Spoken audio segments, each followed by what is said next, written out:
ọdọọdún làárọ̀ ogbó ọdọọdún làárọ̀ àwùsá ọdọọdún làárọ̀ obì lórí àtẹ bọ́dún bá ti dún pẹ̀lẹ́gùn àgbábọ̀ tuntun wọ̀. a kí ọmọọba Adéoyè Owólabí Àbẹ̀fẹ́ Àkàndọ̀rọ̀ Awíkókó ògbóǹtarìgì sọ̀rọ̀sọ̀rọ̀ pèdèpèdè tó méde pètò pegedé ọ̀jọ̀gbọ́n nínú èdè Yorùbá pé ẹ kú ayẹyẹ àjọ̀dún oríkádún 50 ọdún lókè pẹ̀kẹ̀rẹ́ mi kọ́ ẹ sọdún ọdún yìí ẹ ṣe tẹ̀mí nínú owó ọlá àìkú tí ń ṣe báàlì ọ̀rọ̀ ìlú ọlọ́fà mọ́jọ ọmọlálọ́mí àbísùjó ìjà kátàkìtì lóró tọfà ìjàkẹ́ ìjàkàtà ń jà lọ́fà lọ́jọ́sí ó ló sojú ebè ó sojú poro nínú oko ìbá sojú olóko ìbá làwọn ọmọlálọ́mí mórí mo dásà là lápá ìyẹ̀rọ ọ̀kẹ́ mórí mo dásà là lọ́bẹ̀ ẹ̀ sì rọ́bà làmí ẹ̀mọ́jọ́ òdìlẹ̀ lápá mi ìjà kátàkìtì lóró tọfà ẹ kú oríire ẹ kú ayọ̀ ẹ kú ayẹyẹ àjọ̀dún oríkádún ẹ ṣe nínú owó ọlá àìkú tí ń ṣe baálé ọ̀rọ̀ gbogbo òṣìṣẹ́ Àkàndọ̀rọ̀ Awíkókó broadcasting television ó là kí n pé ẹ sọdún ọdún yìí náà ẹ sì tẹ̀lé.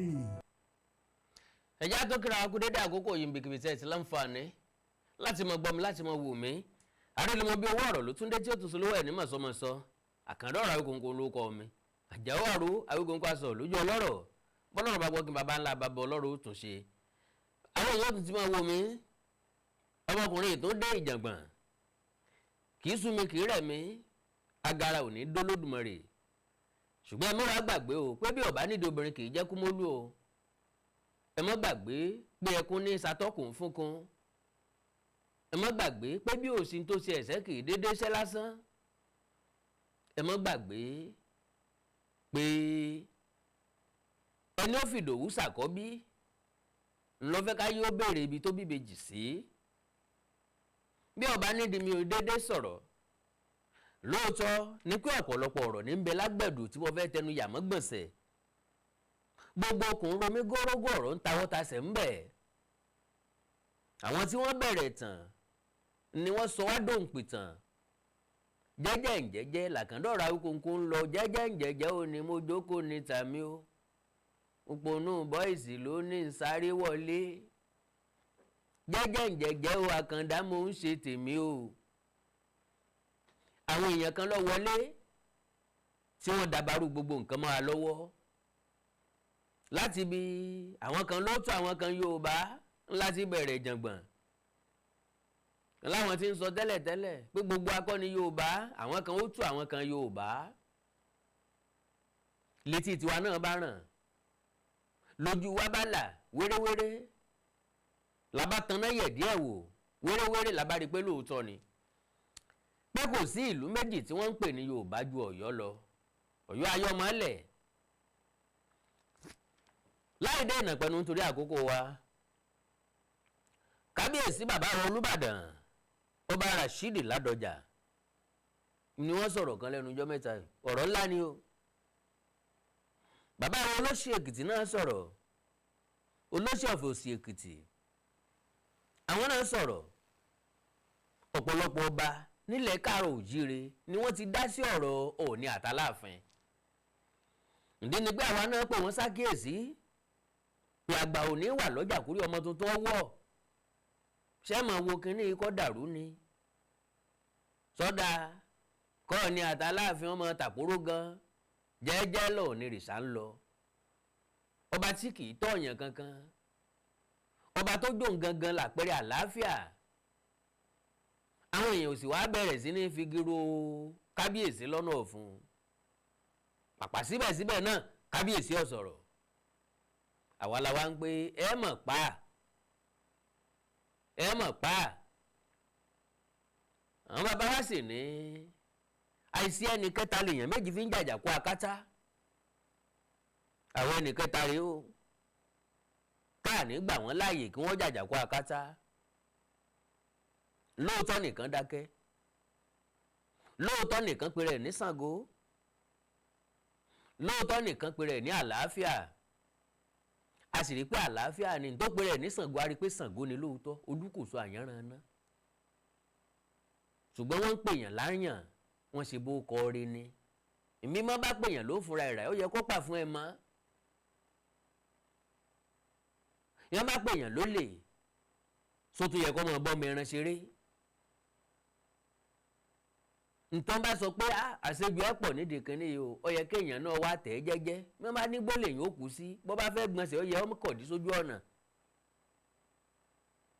ṣùgbọ́n kò rí bẹ́ẹ̀ lọ́dọ̀ àwọn ará Ọ̀yọ́ báwọn ìṣọ̀wọ́ èèyàn kan ṣe ń pọ́n wọn lé lórí wọn ń wújú sí apá wọn lọ ni wọ́n ń pera wọn ní tí wọn ò jẹ́ ògo àná ni wọ́n ń lò ọ̀rọ̀ àná wọ́n ń jẹ lẹ́nu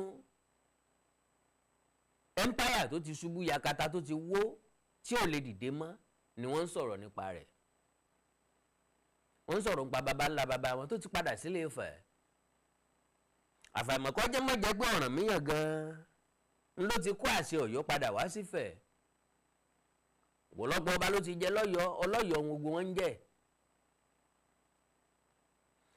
aláàfin tí wọ́n ń pera wọn yìí àgọ́dọ̀yọ̀ wọn ti ń já láàfin ọlọ́yọ̀ọ́ ni wọ́n ń jẹ́ títí tán fi dé àgọ́dọ̀yọ̀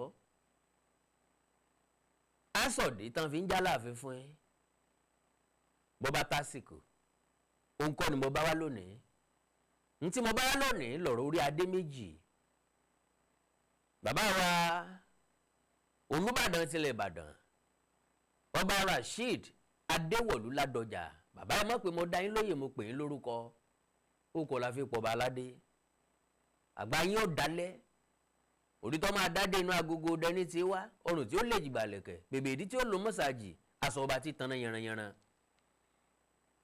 bàbá yìí jẹ́ kan nú àwọn èèyàn tí mo bá yọ̀ láyé bàbá Ládọjà in fact orí tiyín ó yẹ kéèyàn ó fi tọrọ kò sí ní tí kádàrá ni ẹ wá dà nílé ayé tẹ̀ tí ì dà kò sí bí àyànmọ́ pín tó pín mọ́tẹ́ tí ì dé kò sí ní tádá ni wáyé ni ẹ wá jẹ́ tẹ̀ tí ì jẹ́ ẹ jẹ́ gómìnà ẹ tún jọba àǹfààní tí ò wọ́pọ̀ ipò ọba tẹ wá wà yìí ẹ jẹ́ gbó ẹ jẹ́ tọ́ láṣẹ Èdùmàrè ẹ pẹ́ ń bẹ̀ bí àwọn ará àgbà ni ẹ dàgbà ẹ dògbó bẹ́ẹ̀ bá lo gba ọdún lórí àpèrè ohun ẹni ni lágbára Ọlọ́run kókó larọ tá a lé òjòjò ìṣògùn kí n bàbá sọ òun là á mọ́ fàfà ni wọ́n fi ṣe bàbá sọ̀rọ̀ nù fọ́nrán ní tí bàbá sọ nù fọ́nrán ni pé Aláàfin máa ń kọjá àyè rẹ̀ o Aláàfin tí ń bọ̀ ní jíjà àgbà tí ń pò ní olórí ọba àbí tí ń pò nìkan ló ń wọ́n máa jẹ gẹ́ alága ìgbìmọ̀ lọ́balọ́ba ní ká wí fún o pé ìta adìẹ ti di pépé o baálé ilé ti di mẹ́ta o àwọn Ọlọ́run sì bá wọn ṣe kódà gan bọ́ bá jẹ́ pé Olúbàdàn ló fẹ́ máa jẹ alága ìgbìmọ̀ lọ́balọ́ba lọ àwọn láǹfààní ẹ̀ torí pé mẹ́wàá nínú àwọn ọmọ ilé ìgbìmọ̀ asòfin ìpínlẹ̀ Ọ̀yọ́ ló jẹ́ ti Ìbàdàn ń gbọ́ sì jẹ́ pé tó bá ṣẹlẹ̀ nílé ìgbìmọ̀ ìdìbò ni ó bá lọ kò wá ní burúburú kí wọ́n mẹ́rin mọ́kànlá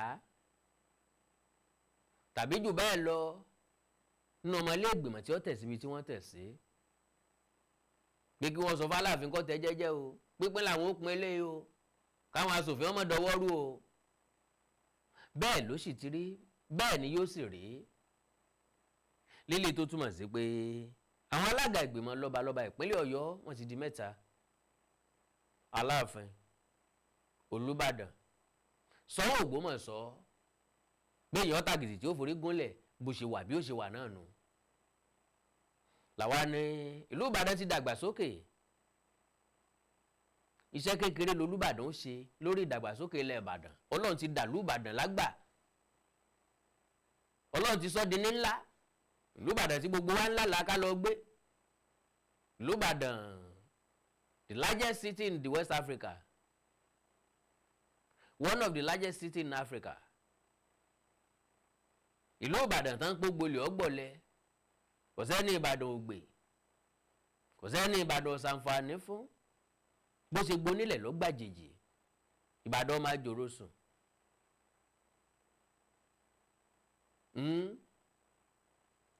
now ẹjẹ́ àkọ́kọ́ gbọ́rọ̀ tí bàbá sọ tàbí kí n kọ́kọ́ sọ̀rọ̀ bàbá wo Olosi Èkìtì àkọlé tó wà níbi ìwé ọ̀hún ìwé ìròyìn ọ̀hún tí wọ́n pè ní monarchy ń bọ̀ o.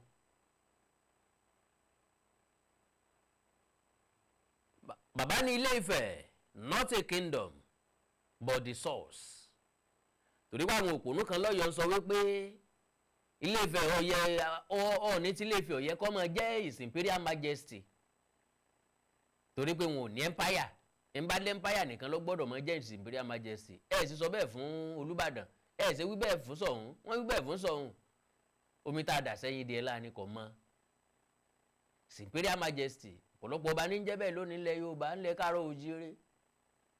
Ọọ̀ni tó jẹ́ bàbá gbogbo wa Ilé Ifẹ̀ tó jẹ́ àmọ̀ wọn ò nílò láti lé empire kingdom ni. So Ilé Ifẹ̀ not a kingdom but the source. Olosi of Ekiti.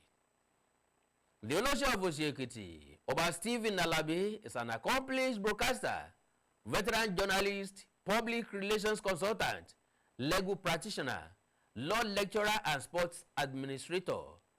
Oba Alabi bears his mind on the ongoing supremacy battle between the Aláàfin of Ọ̀yọ́, Ọba Bímbọ́lá Akeem Owoade, and the Ọọ̀ni of Ifẹ̀, Ọba Adéyẹyè Ẹnìtàn Ògúnwùsì. Ntọ́sọ̀rẹ́ controversy. There should not be any controversy on the highest traditional authority in Yoruba land between the Ọọ̀ni of Ile-Ife and Aláàfin of Ọ̀yọ́. Empire had its capital in Katunga and collapsed a long time ago.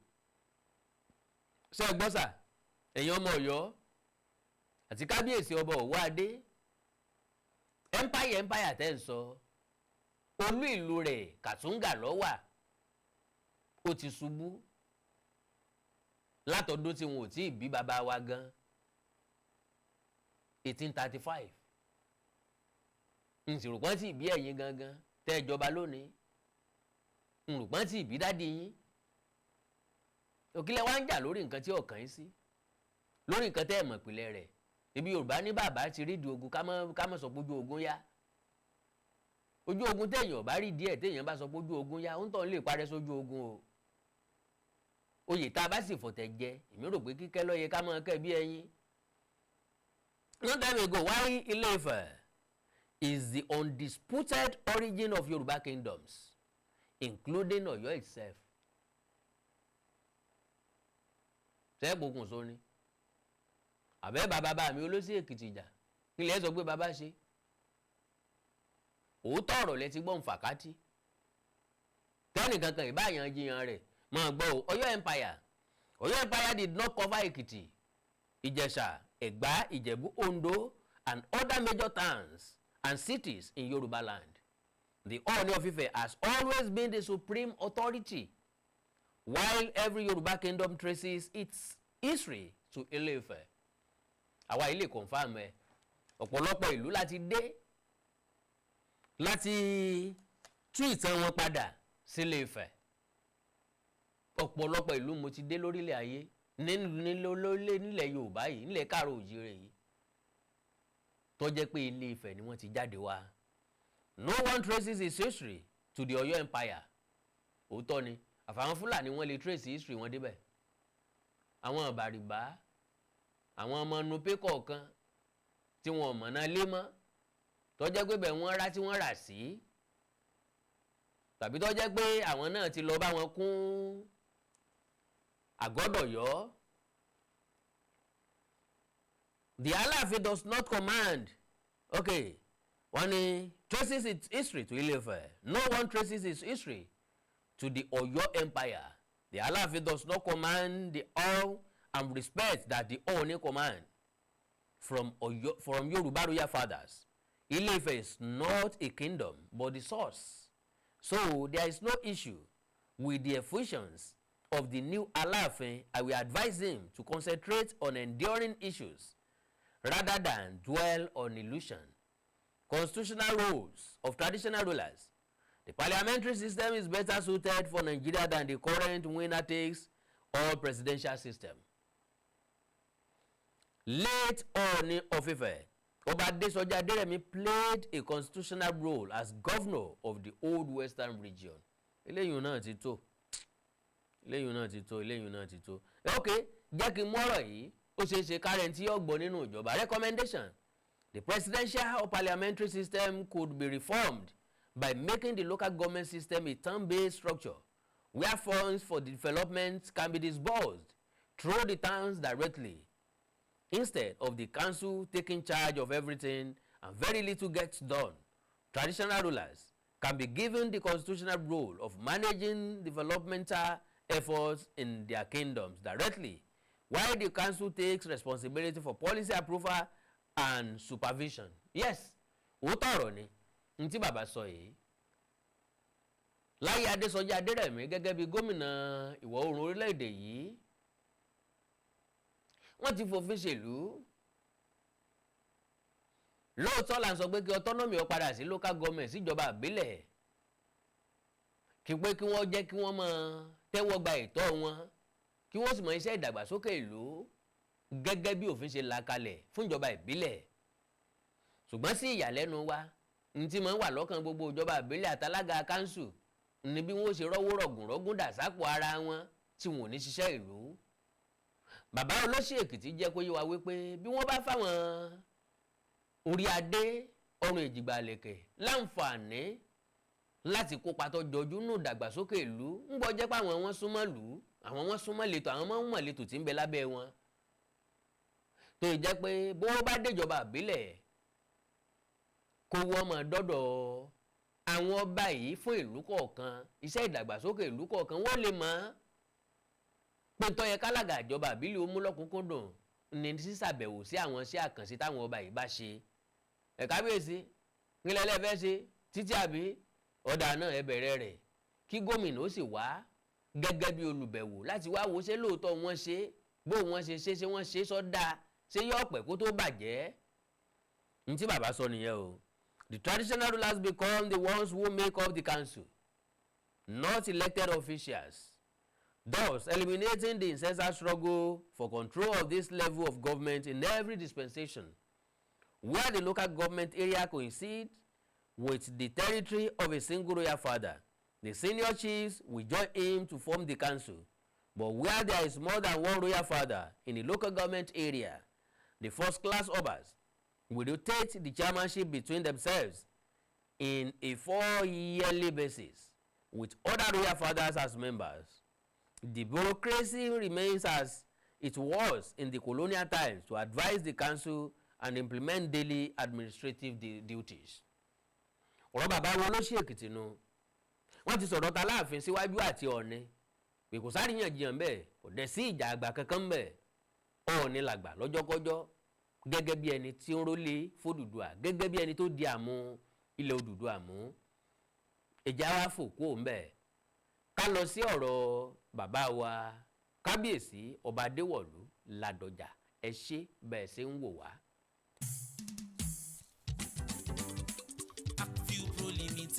Ilé-iṣẹ́ tó ń talẹ̀ tó ń ta ilé, wọ́n tún bá ní kọ́lé, ọ̀gá ni wọ́n jẹ́. Silver Gold Farm Estate kẹ́sẹ̀ rí ọ̀rọ̀ wa, Treasure Homes ara ẹ̀rí iṣẹ́ wọn ni.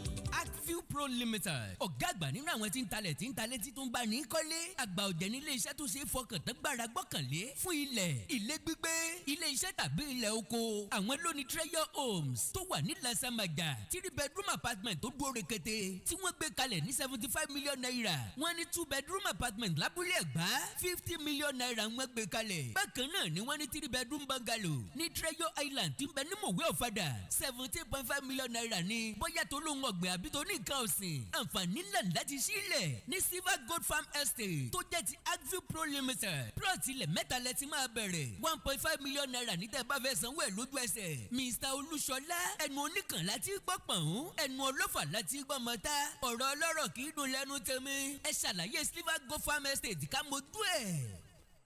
Good day, investor. Can you still believe that with 500,000 naira you can hold a plot of land to yourself? Yes, that is what Agview Pro stands for.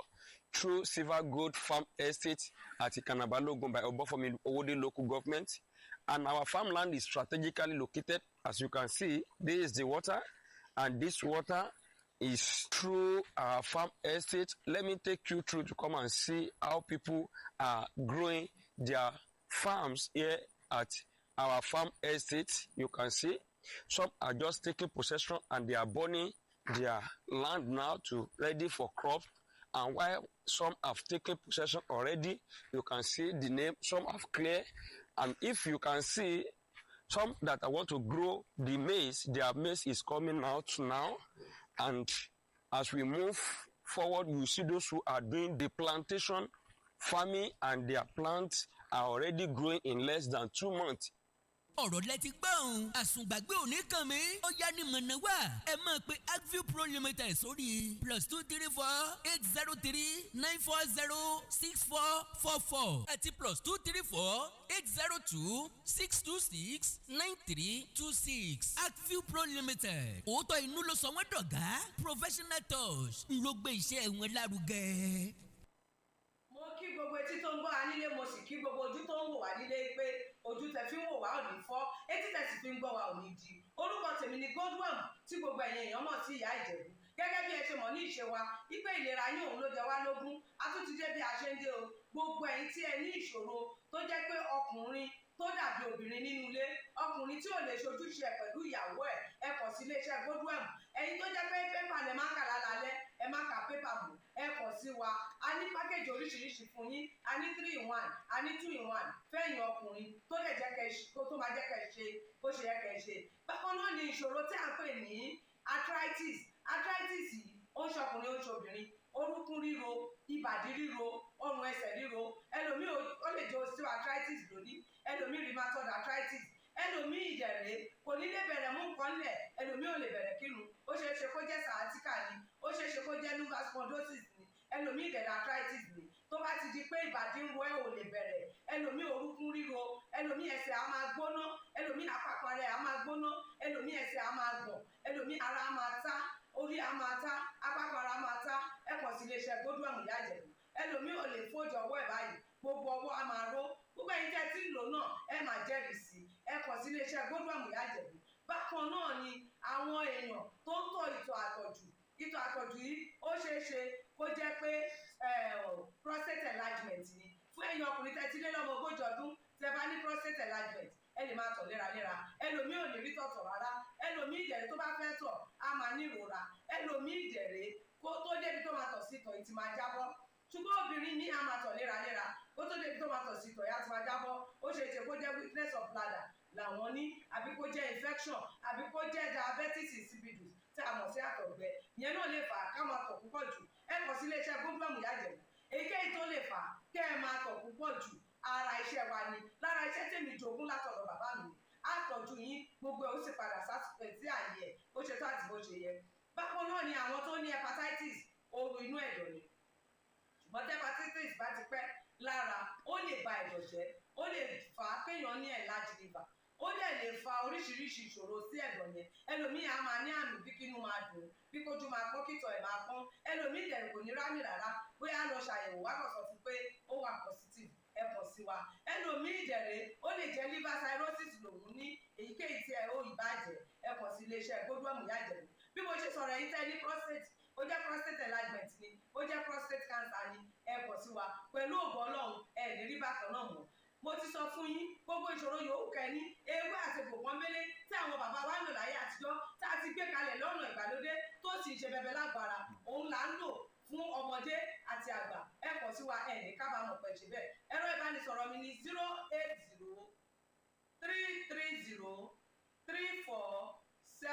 080-330-34777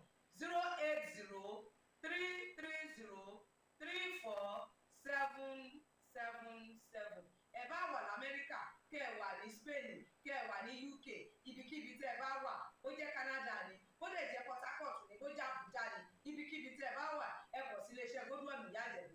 Ẹ bá mi sọ̀rọ̀ lórí WhatsApp, ẹ lè pè mí, ẹ lè fi voice note lẹ̀, ẹ lè fi message lẹ̀ lórí WhatsApp, máa dá yín lóhùn bó ṣe tó àti bó ṣe yẹ. Gbogbo ibi tẹ́ ẹ bá wà lè gbòógì wá máa dé, ẹ sì ní kábàámọ̀ pé ẹ kàn sí iléeṣẹ́ Godwin Ìyá Ìjẹ̀bú. Ẹlòmíì àpapọ̀ ara ẹ̀ á máa kú, kí ló fà tápapọ̀ ara fi ń kú? Ẹ kàn sí wa, ẹ máa mọ̀. Ẹlòmíì ọrùn àdédé máa stiff, ẹlòmíì àyà ló máa dùn, ẹlòmíì ẹ̀gbẹ́ ló máa dùn ẹlòmíì á máa wúkọ́ ó lè wúkọ́ kókó ti wà lẹ́nu ẹ̀ tipẹ́tipẹ́ tí ò sì ní lọ ẹlòmíì ìdẹ̀rẹ̀ ó máa ní ìṣòro àti breathe in oxygen breathe out carbon dioxide á wá máa ní ìṣòro á máa ní kàtà gbogbo ìgbà kí ló fà á ó ṣeéṣe kó jẹ́ asthma ni ó ṣeéṣe kó jẹ́ bronchitis ó dẹ̀ ṣeéṣe kó jẹ́ pneumonia cough ìwọ ní tó bá ti kàn sí wa èyí tó bá jẹ́ nú ẹ̀ ló máa determine irú egbògi tá a lè kẹ̀rà láti lè ṣe wa ẹ ṣe mọ̀ mo ti sọ fún yín o ẹ̀rọ ìbánisọ̀rọ̀ wa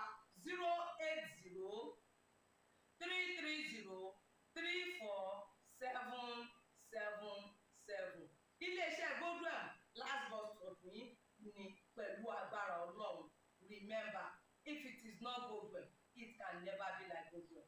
I used to tell you health is something to be treasured. Ire o. I'm the president House of Chiefs and invitation that way.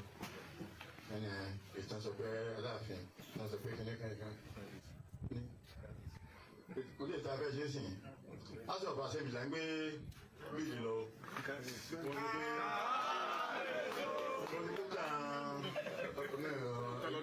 O ti sọ tán pé bàbá mi ṣe kan báyìí ní kọjá ìṣọ́sìn. Ìjọba kan náà fẹ́ ṣe abúlé rẹ̀. Mo ní ẹ má gbàgbé o 32 members ló wà ní house o. Speaker kan wà láàrin wọn. Sábà máa dìbò speaker ò ní dìbò. 16 nínú 32 la ní o. Pẹ̀lú support sí àwọn house of assembly dem fún wa tàbá ní bíbá nìkan dìbò ṣe gbèsè wọ́n tó ti sinmi. Oníṣòwò kí ẹ sọ fún nìkan lọ sọ fọ́lá fi hàn pé tí Ìbàdàn bá bẹ́ẹ̀ máa jẹ́ permanent chairman àwọn aláǹkà jẹ́ o.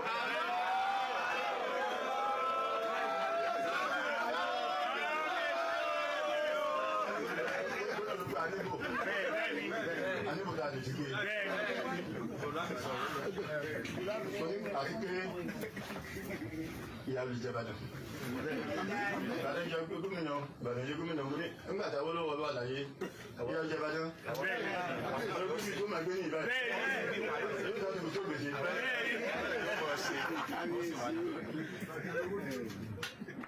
kò sí àlègbé kápítà. Ẹ káàbọ̀ padà ọ̀rọ̀ lẹ ti gbọ́hùn látẹnu akọni ńlọ́dúnkù tí ó sọ ńlọ́dúnkù tí ó sọ ní dábẹ́ lórí tí ń jẹ̀nu wúkẹ́ ńlọ́dúnkù tí ó sọ àmọ̀ràn èṣù lóòótọ́ ẹni abẹ́ lórí lè pòun ó mu gàárì ọ̀rọ̀ lẹ ti gbọ́ yìí látẹnu bàbá Ládọjà wọ́n ní mẹ́rìndínlógún nínú 22 lọ́jẹ́ sí Ìbàdàn bẹ́ẹ̀ nílé ìgbìmọ̀ asòfin yàrá kàtí àkílà ń bá káàkiri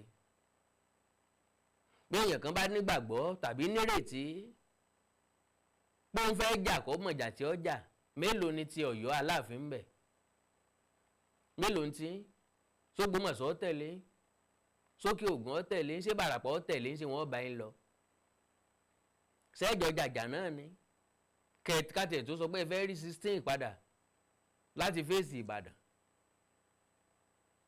torí wọ́n jẹ́ kó yé wa wípé spíkà ò lẹ́tọ̀ọ́ láti dìbò abẹnugan ò ní dìbò 32 ni ó dìbò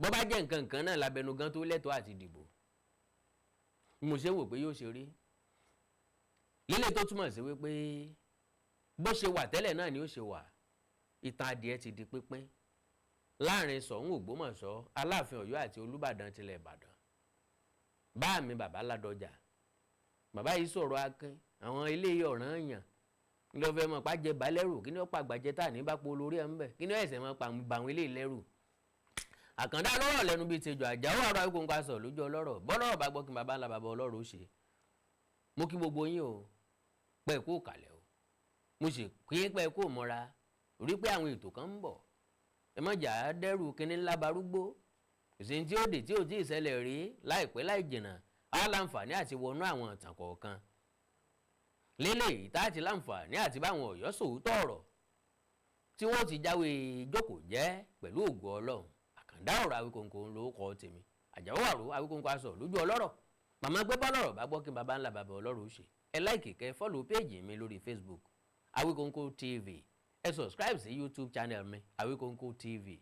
Ẹ ní nǹkan pàtàkì tẹ́ ẹ fẹ́ kájọ sọ ẹ já sọ lórí WhatsApp +234 904 851 9362 +234 904 851 9362. Èdè àti àṣà ilẹ̀ káàró òjìrì òní wọmi orílẹ̀-èdè ilẹ̀ káàró òjìrì òní dàrú ìlú ẹ̀rìn kọ̀ọ̀kan wa yóò tòrò mẹ́nimẹ́ni bí omi àfòwúrọ̀ pọ̀n àjù àṣẹ o. Awíkonko Development Fans Club ilé aláyọ̀ ilé wa. Awíkonko Development Fans Club ilé aláyọ̀ ilé wa. Ẹgbẹ́ tó dúró fún ìdàgbàsókè àti tẹ̀síwájú èdè àṣà àtún àjogúnbá ilẹ̀ Yorùbá. Ẹgbẹ́ tó fẹ́ ìrẹ́pọ̀ gbogbo ọmọ Yorùbá tó tún gbé àṣà àti ṣe Yorùbá lárugẹ. Awíkonko Development Fans Club ilé aláyọ̀ ilé wa. Awíkonko Development Fans Club Worldwide. Ẹgbẹ́ tí kò rọ̀gbọ̀kú lé ìjọba. Ẹgbẹ́ tó dúró fún ìdàgbàsókè àti ìtẹ̀síwájú èdè àṣà àtún àjogúnbá ilẹ̀ Yorùbá. Pẹ̀lú àtìlẹ́yìn gbajúgbajà pèdèpèdè ni Àkàndá ọ̀rọ̀ Awíkonko. Ẹgbẹ́ tó ń fẹ́ ìrẹ́pọ̀ gbogbo ọmọ Yorùbá. Ẹgbẹ́ tó ń gbé àṣà àti ṣe Yorùbá lárugẹ. Ẹgbẹ́ tó dúró láti ṣàtìlẹ́yìn tó gbọngbọ́n fún Àkàndá ọ̀rọ̀ Awíkonko àti àwọn ètò rẹ̀ káàkiri àgbáyé. Àǹfààní wà láti darapọ̀ mọ́ wa. Ẹ bá wa sọ̀rọ̀ lórí WhatsApp nìkan. Ẹ lè pè wá, ẹ lè send text message tàbí voice note pẹ̀lú àwọn nọ́mbà wọ̀nyí +234 8053 270136 tàbí ààrẹ ẹgbẹ́ Adéolú Adékọ́lá lórí +170 48 91 2729. Awíkonko Development Fans Club Worldwide ilé aláyọ̀ nílé wa. ẹwà arúgbó tí wọ́n fi ránṣẹ́ yìí ta lójú ń pọ́n. ìlú ìlọ́rọ̀ mo fẹ́ kó dẹrù túwẹ́túwẹ́.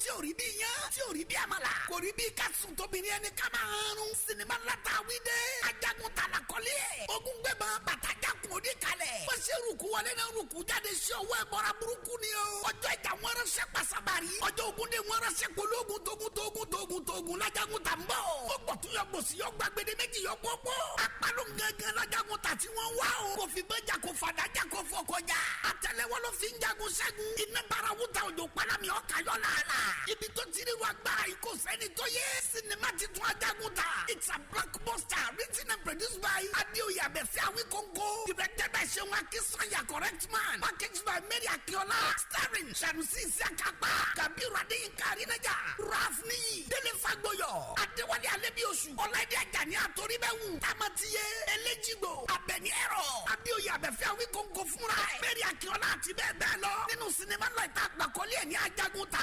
subtitled in English tragic comedy ni bó ṣe gbóná girigiri tó gbé ọkàn sókè róró bẹ́ẹ̀ ló ń panilẹ́rìn àríntàkìtì sinimá titun ajagun ta now showing on YouTube ẹ click sórí Awíkonko TV kẹrìnrán wò ajagun ta ni o àwòtúnwò ní ẹgbàá bẹ́ẹ̀.